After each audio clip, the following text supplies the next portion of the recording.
सुल्तान Ayyubi को जब ये इत्तलाएं मिलने लगीं कि लोग 6 रोज पहले ही तमाशागाह में जमा होना शुरू हो गए हैं तो वो बहुत खुश हुए, मगर अली बिन सुफियान परेशान नजर आता था।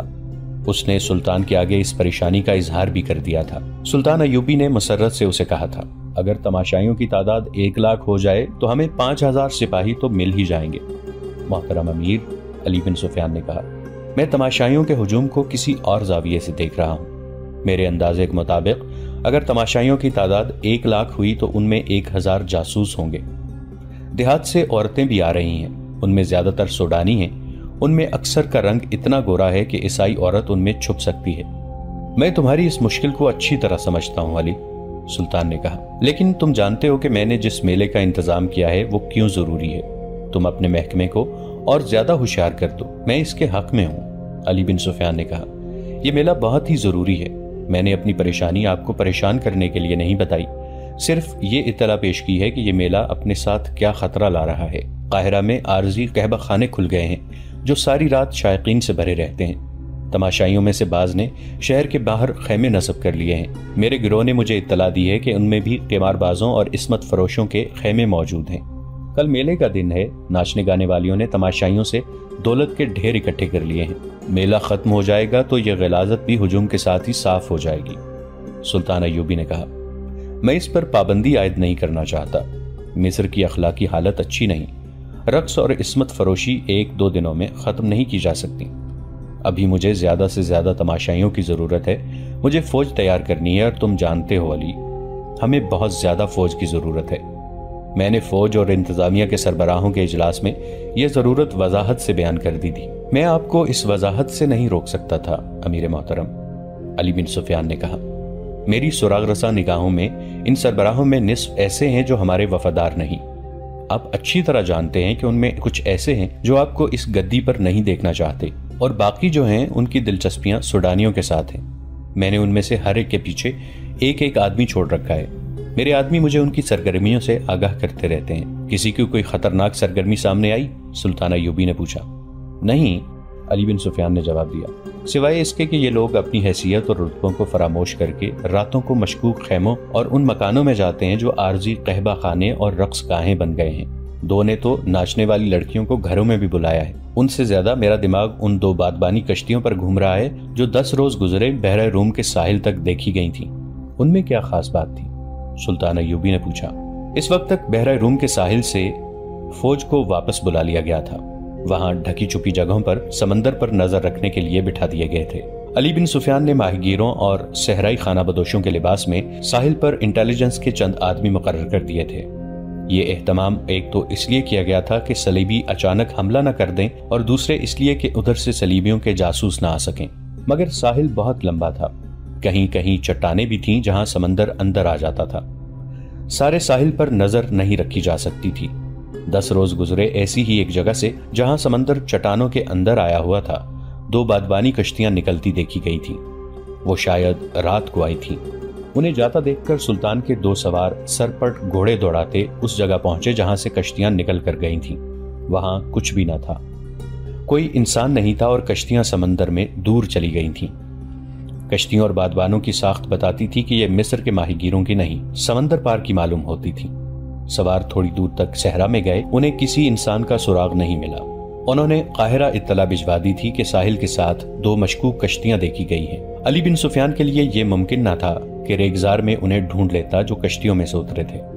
इत्तला पहुंचते पहुंचते 3 दिन गुजर गए थे। यह भी यकीन नहीं था कि कश्तियों से कौन उतरा है। अली बिन सुफियान ने सुल्तान अय्यूबी के इस सवाल के जवाब में कि उन कश्तियों में क्या खास बात थी, ये वजाहत कर दी और कहा, हम मेले की मनादी 1.5 महीने से करा रहे हैं। 1.5 महीने में खबर यूरोप के वस्त तक पहुंच सकती है और वहां से जासूस आ सकते हैं। मुझे यकीन की हद तक शक है कि तमाशाइयों के साथ सलीबियों के जासूस मेले में आ गए हैं। काहिरा में इस वक्त लड़कियां आर्जी तौर पर नहीं, मुस्तकिल तौर पर फरोख्त हो रही हैं। सुल्तान समझ सकते हैं कि उनके खरीदार मामूली हैसियत के लोग नहीं हो सकते। इन खरीदारों में काहिरा के ताजिर, हमारी इंतजामिया और फौज के सरबरा और नामी गरामी बर्दा फरोश शामिल हैं। बिकने वाली लड़कियों में सलीबियों की जासूस लड़कियां हो सकती हैं और यकीनन होंगी। सुल्तान अय्यूबी इन इत्तलाओं से परेशान न हुए। बहराए रूम में सलीबियों को शिकस्त दिए तकरीबन 1 साल गुजर गया था। अली बिन सुफियान ने समंदर पार जासूसी का इंतजाम कर रखा था, जो मजबूत और 100% काबिल एतमाद नहीं था। ताहम ये इत्तला मिल गई थी कि सलीबियों ने मिस्र में जासूस और तखरीबकार भेज रखे हैं। अभी ये मालूम नहीं हो सका था कि मिस्र के मुतालिक उनके मंसूबे क्या हैं। बगदाद और दमश्क से आने वाली इत्तलाओं से पता चला था कि सलीबियों ने ज्यादातर दबाव उधर ही रखा हुआ है। वहां खुसूसन शाम में वो मुसलमान उमरा को अय्याशी और शराब में डबोते चले जा रहे थे। सुल्तान नूरुद्दीन जंगी रहमतुल्लाह अलैह की मौजूदगी में सलीबी अभी बराह रास्त टक्कर लेने की जुर्रत नहीं कर रहे थे। बहराए रूम में जब सलाहुद्दीन अय्यूबी ने उनका बेड़ा बमा लश्कर गर्क कर दिया था, उधर अरब में सुल्तान जंगी ने सलीबियों के मुमलिकत पर हमला करके उन्हें सुलह पर मजबूर किया और जिजिया वसूल कर लिया था। इस मारके में बहुत से सलीबी सुल्तान जंगी की कैद में आ गए थे, जिनमें रेनाल्ड नाम का एक सलीबी सालार भी था। सुल्तान जंगी ने इन कैदियों को रिहा नहीं किया था, क्योंकि सलीबियों ने मुसलमान जंगी कैदियों को शहीद कर दिया था। इसके अलावा सलीबी अहद शिकनी भी करते थे। सुल्तान अय्यूबी को इत्मीनान था कि उधर सुल्तान जंगी सल्तनत इस्लामिया की पासबानी कर रहे हैं, फिर भी वो फौज तैयार कर रहे थे ताकि सलीबियों से फलस्तीन लिया जाए और अरब की सरजमीन को कुफ्फार से पाक किया जाए। इसके साथ ही वो मिस्र का दिफा मजबूत करना चाहते थे। बैक वक्त हमले और दिफा के लिए बेशुमार फौज की जरूरत थी। मिस्र में भर्ती की रफ्तार सुल्तान अय्यूबी के अज़ाइम के मुताबिक सुस्त थी। उसकी एक वजह यह थी कि सूडानियों की जो फौज तोड़ दी गई थी, उसके कमांडर और ओहदेदार देहात में सुल्तान अय्यूबी के खिलाफ प्रोपेगेंडा करते फिर रहे थे। इस फौज में से थोड़ी सी तादाद सुल्तान की फौज में वफादारी का हल्फ उठाकर शामिल हो गई थी। कुछ फौज मिस्र से तैयार कर ली गई थी और कुछ सुल्तान जंगी ने भेज दी थी। मिस्र के लोगों ने अभी ये फौज नहीं देखी थी, ना ही उन्होंने सुल्तान अय्यूबी को देखा था। सुल्तान अय्यूबी ने इस मेले का ऐलान करके अपने फौजी सरबराहों और उनके मातहत कमांडरों वगैरह को हिदायत दी थी कि वो बाहर से आए हुए लोगों से मिलें और प्यार और मोहब्बत से उनका एतमाद हासिल करें। उन्हें बावर कराएं कि वो इन्हीं में से हैं और हम सब का मकसद ये है कि खुदा और रसूल सल्लल्लाहु अलैहि वसल्लम की सल्तनत को दूर दूर तक फैलाना और इसे सलीबी फितने से पाक करना है। मेले से एक रोज पहले अली बिन सुफियान सुल्तान को जासूसों के खतरे से आगाह कर रहा था। उसने कहा, अमीर मोहतरम, मुझे जासूसों का कोई डर नहीं। दरअसल खतरा अपने उन कलमा गो भाइयों से है जो कुफ्फार के इस जमींदोज हमले को कामयाब बनाते हैं। अगर इनका ईमान मजबूत हो तो जासूसों का पूरा लश्कर भी कामयाब नहीं हो सकता। मेले के तमाशाइयों में जो नाचने वाली लड़कियां नजर आ रही हैं, वो सलीबियों का जाल हैं। ताहम मेरा गिरोह दिन रात मसरूफ है। अपने आदमियों से ये कह दो कि किसी जासूस को जान से ना मारें। सुल्तान अय्यूबी ने कहा, जिंदा पकड़ो। जासूस दुश्मन के लिए आंख और कान होता है, लेकिन हमारे लिए वो जबान है। वो तुम्हें उनकी खबरें देगा जिन्होंने उसे भेजा है। मेले की सुबह तुलू हुई। वो मैदान बहुत ही वसी था, जिसके 3 अतराफ तमाशाइयों का हुजूम था। जिस तरफ रेत के टीले थे, उधर किसी को नहीं जाने दिया गया था। जंगी दफ बजने लगे। घोड़ों के टापों की आवाजें इस तरह सुनाई दी जैसे सैलाबी दरिया आ रहा हो। गर्द आसमान की तरफ उठ रही थी। ये 2000 से ज्यादा घोड़े थे। पहला घोड़ा सवार मैदान में दाखिल हुआ। ये सलाहुद्दीन अय्यूबी थे। उनके दोनों तरफ अलमबरदार थे और पीछे सवारों का दस्ता था। घोड़ों पर फूलदार चादरें डाली गई थीं। हर सवार के हाथ में बर्छी थी। बर्छी के चमकते हुए फल के साथ रंगीन कपड़े की छोटी सी झंडी थी। हर सवार की कमर से तलवार लटक रही थी। घोड़े हल्की चाल चले आ रहे थे। सवार गर्दने ताने और सीने फुलाए बैठे थे। उनके चेहरों पर जलाली असर था। ऐसे मालूम होता था जैसे ये तमाशाइयों के दम बखुद हुजूम से आला और बरतर हों। उनकी आन बान देखकर तमाशाइयों पर खामोशी तारी हो गई थी। उन पर रोब छा गया था। तमाशाई नीम दायरे में खड़े थे। उनके पीछे तमाशाई घोड़ों पर बैठे थे और उनके पीछे के तमाशाई ऊंटों पर बैठे थे। एक एक घोड़े और एक एक ऊंट पर 2-2, 3-3 आदमी बैठे थे। उनके आगे एक जगह शामियाना लगाया गया था, जिसके नीचे कुर्सियां रखी थीं। यहाँ ऊंची हैसियत वाले तमाशाई बैठे थे। उनमें ताजिर भी थे, सुल्तान की हुकूमत के अफसर और शहर के मुअज़्ज़िज़ीन भी। इनमें काहिरा की मस्जिदों के इमाम भी बैठे थे। उन्हें सबसे आगे बिठाया गया था, क्योंकि सुल्तान अय्यूबी मजहबी पेशवाओं और उलमा का इस कदर एहतराम करते थे कि उनकी मौजूदगी में उनकी इजाजत के बगैर बैठते भी नहीं थे। उनमें सुल्तान के वो अफसर भी बैठे थे जो इंतजामिया के थे, लेकिन उनका ताल्लुक फौज से था। सुल्तान ने उन्हें खास तौर पर कहा था कि इन ज़ुआमा में बैठकर उनके साथ दोस्ती पैदा करें।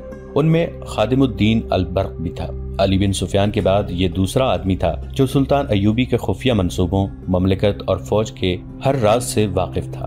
اس کا کام ہی ایسا تھا اور اس کا عہدہ سالار جتنا تھا۔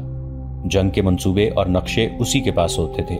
اس کی عمر 40 سال کے قریب تھی۔ وہ عرب کے مردانہ حسن اور جلال کا پیکر تھا۔ جسم توانا اور چہرہ حشاش بشاش تھا۔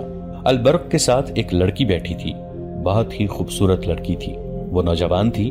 لڑکی کے ساتھ ایک آدمی بیٹھا تھا جس کی عمر 60 سال سے کچھ زیادہ تھی۔ وہ کوئی امیر کبیر تاجر لگتا تھا۔ البرق کئی بار اس لڑکی کی طرف دیکھ چکا تھا۔ ایک بار لڑکی نے بھی اسے دیکھا تو مسکرا دی، پھر بوڑھے کی طرف دیکھا اور اس کی مسکراہٹ غائب ہو گئی۔ گھوڑے تماشائیوں کے سامنے سے گزر گئے تو شتر سوار آ گئے۔ اونٹوں کو گھوڑوں کی طرح رنگدار چادروں سے سجایا گیا تھا۔ ہر سوار کے ہاتھ میں ایک لمبا نیزہ اور اس کے پھل سے ذرا نیچے 3-3 انچ چوڑے اور 1.5 فٹ لمبے 2 رنگے کپڑے جھنڈیوں کی طرح بندھے ہوئے تھے۔ ہوا میں وہ پھڑپڑاتے بہت ہی خوبصورت لگتے تھے۔ ہر سوار کے کندھوں سے ایک کمان آویزاں اور اونٹ کی زین کے ساتھ رنگین ترکش بندھی تھی۔ اونٹوں کی گردنیں خم کھا کر اوپر کو اٹھی ہوئیں اور سر جیسے فخر سے اونچے ہو گئے تھے۔ سواروں کی شان نرالی تھی۔ گھوڑ سواروں کی طرح ہر شتر سوار سامنے دیکھ رہا تھا۔ ان کی آنکھیں بھی دائیں بائیں نہیں دیکھتی تھیں۔ یہ اونٹ انہی اونٹوں جیسے تھے جن پر تماشائی بیٹھے ہوئے تھے، لیکن فوجی ترتیب، فوجی چال اور فوجی سواروں کے نیچے وہ کسی اور جہان کے لگتے تھے۔ البرق نے اپنے پاس بیٹھی ہوئی لڑکی کو ایک بار پھر دیکھا۔ اب کہ لڑکی نے اسے آنکھوں میں آنکھیں ڈال کر دیکھا، اس کی آنکھوں میں ایسا جادو تھا کہ البرق نے اپنے آپ میں بجلی کا جھٹکا سا محسوس کیا۔ لڑکی کے ہونٹوں پر شرم و حیا کا تبسم آ گیا اور اس نے اپنے پاس بیٹھے ہوئے بوڑھے کو دیکھا تو اس کا تبسم نفرت میں بدل گیا۔ البرق کی ایک بیوی تھی جس میں سے اس کے 4 بچے تھے۔ وہ شاید اس بیوی کو بھول گیا تھا۔ وہ لڑکی کے اس قدر قریب بیٹھا تھا کہ لڑکی کا اٹھا ہوا ریشمی نقاب ہوا سے اڑ کر کئی بار البرق کے سینے سے لگا۔ ایک بار اس نے نقاب ہاتھ سے پرے کیا تو لڑکی نے شرما کر معذرت کی۔ البرق مسکرایا لیکن منہ سے کچھ نہ کہا۔ شتر سواروں کے پیچھے پیادہ فوج آ رہی تھی۔ ان میں تیر اندازوں اور تیغ زنوں کے دستے تھے۔ ان کی ایک ہی جیسی چال، ایک ہی جیسے ہتھیار اور ایک ہی جیسا لباس تماشائیوں پر وہی تاثر طاری کر رہا تھا جو سلطان ایوبی کرنا چاہتے تھے۔ سپاہیوں کے چہرے پر تندرستی اور توانائیوں کی رونق تھی اور وہ خوش و خرم اور مطمئن نظر آتے تھے۔ یہ ساری فوج نہیں، صرف منتخب دستے تھے۔ ان کے پیچھے منجنیقیں آ رہی تھیں جنہیں گھوڑے گھسیٹ رہے تھے۔ ہر منجنیق دستے کے پیچھے ایک ایک گھوڑا گاڑی تھی جس میں بڑے بڑے پتھر اور ہانڈیوں کی قسم کے برتن رکھے تھے۔ ان میں تیل جیسی کوئی چیز بھری ہوئی تھی جو منجنیقوں سے پھینکی جاتی تھی۔ جہاں یہ برتن گرتا تھا وہ کئی ٹکڑوں میں ٹوٹ کر سیال مادے کو بہت سی جگہ پر بکھیر دیتا تھا۔ اس پر آتشی تیر چلائے جاتے تو سیال مادہ شعلے بن جاتا تھا۔ سلطان ایوبی کی قیادت میں یہ سوار اور پیادہ دستے نیم دائرے میں کھڑے اور بیٹھے ہوئے تماشائیوں کے آگے سے دور آگے نکل گئے۔ صلاح الدین ایوبی راستے سے واپس آ گئے۔ ان کے گھوڑے کے آگے علمبرداروں کے گھوڑے دائیں بائیں اور پیچھے محافظوں کے گھوڑے اور ان کے پیچھے نائب سالاروں کے گھوڑے تھے۔ سلطان نے گھوڑا روک لیا، کود کر اترے اور تماشائیوں کو ہاتھ ہوا میں لہرا کر سلام کرتے شامیانے کے نیچے چلے گئے۔ وہاں بیٹھے ہوئے تمام لوگ اٹھ کھڑے ہوئے۔ سلطان ایوبی نے سب کو سلام کیا اور اپنی نشست پر بیٹھ گئے۔ سوار اور پیادہ دستے دور آگے جا کر ٹیلوں کے عقب میں چلے گئے۔ میدان خالی ہو گیا۔ ایک گھڑ سوار سرپٹ گھوڑا دوڑاتا آیا۔ اس کے ایک ہاتھ میں گھوڑے کی لگام اور دوسرے میں اونٹ کی رسی تھی۔ اونٹ گھوڑے کی رفتار کے ساتھ دوڑتا آ رہا تھا۔ میدان کے وسط میں آ کر گھڑ سوار گھوڑے پر کھڑا ہو گیا۔ اس نے باگیں چھوڑ دیں، وہ اچھل کر اونٹ کی پیٹھ پر کھڑا ہو گیا، وہاں سے کود کر گھوڑے کی پیٹھ پر آ گیا اور وہاں سے زمین پر کود گیا۔ چند قدم گھوڑے اور اونٹ کے ساتھ بھاگا، پھر کود کر گھوڑے پر سوار ہوا۔ گھوڑے اور اونٹ کی رفتار میں کوئی فرق نہیں آیا تھا۔ گھوڑے کی پیٹھ سے وہ اونٹ کی پیٹھ پر چلا گیا اور دور آگے جا کر غائب ہو گیا۔ خادم الدین البرق دائیں کو ذرا سا جھکا۔ اس کے منہ اور لڑکی کے سر کے درمیان 2-3 انچ کا فاصلہ رہ گیا تھا۔ لڑکی نے اسے دیکھا، البرق مسکرایا اور لڑکی شرما گئی۔ بوڑھے نے دونوں کو دیکھا، اس کے بوڑھے ماتھے کے شکن گہرے ہو گئے۔ اچانک ٹیلوں کے پیچھے سے ہانڈیوں کی طرح کے مٹی کے وہ برتن جو گھوڑا گاڑیوں پر لدے ہوئے تھے اوپر کو جاتے، آگے آتے اور میدان میں گرتے نظر آئے۔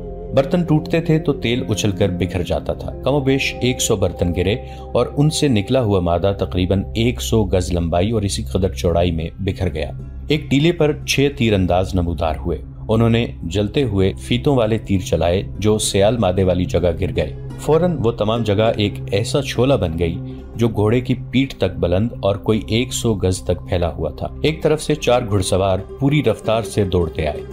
शोले के करीब आकर वो रुके नहीं, रफ्तार कम भी न की, चारों शोले में चले गए। तमाशाई दम बखुद थे कि वो जल जाएंगे, मगर वो इतने वसी शोले में दौड़ते नजर आ रहे थे। आखिर वो चारों शोले में से निकल गए। तमाशाइयों ने दादो तहसीन का वो शोर बुलंद किया कि आसमान फटने लगा।